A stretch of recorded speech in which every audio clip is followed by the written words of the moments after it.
Dans cette vidéo, nous allons vous montrer comment mesurer la grosseur d'un arbre, son diamètre et sa circonférence. Nous verrons aussi comment estimer son volume.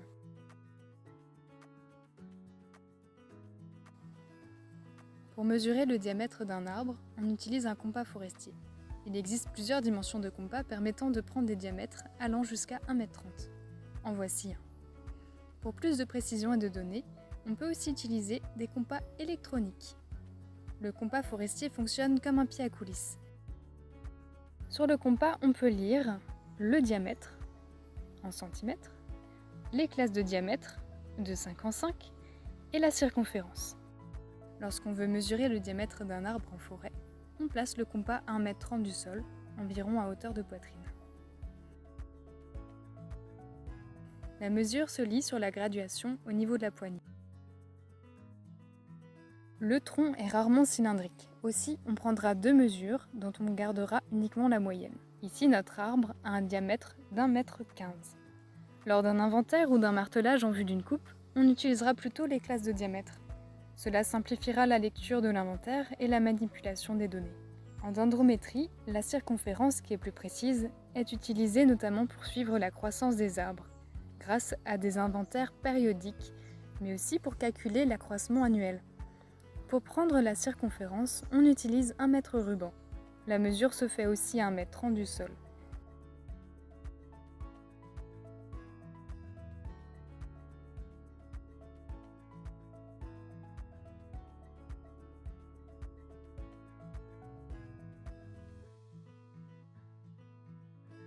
Il existe même des mètres qui donnent le diamètre tout en mesurant la circonférence.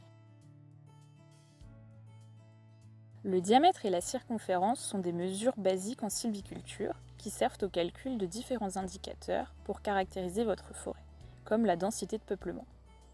D'ailleurs, maintenant que vous savez mesurer un diamètre et une hauteur grâce à la vidéo sur la croix du bûcheron, vous pouvez calculer le volume d'un arbre.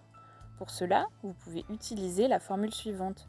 Volume est égal à pi divisé par 4 fois le diamètre au carré fois la hauteur.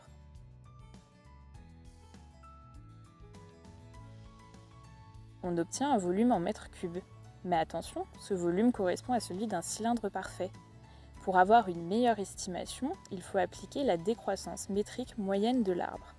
Il existe des tables appelées tarifs de cubage qui facilitent l'estimation du volume. Chaque tarif correspond à une valeur de décroissance et il suffit de reporter le diamètre et la hauteur dans la table pour connaître le volume de notre arbre. Celui-ci fait 12 mètres cubes. Aujourd'hui, des logiciels effectuent automatiquement ce calcul pour vous.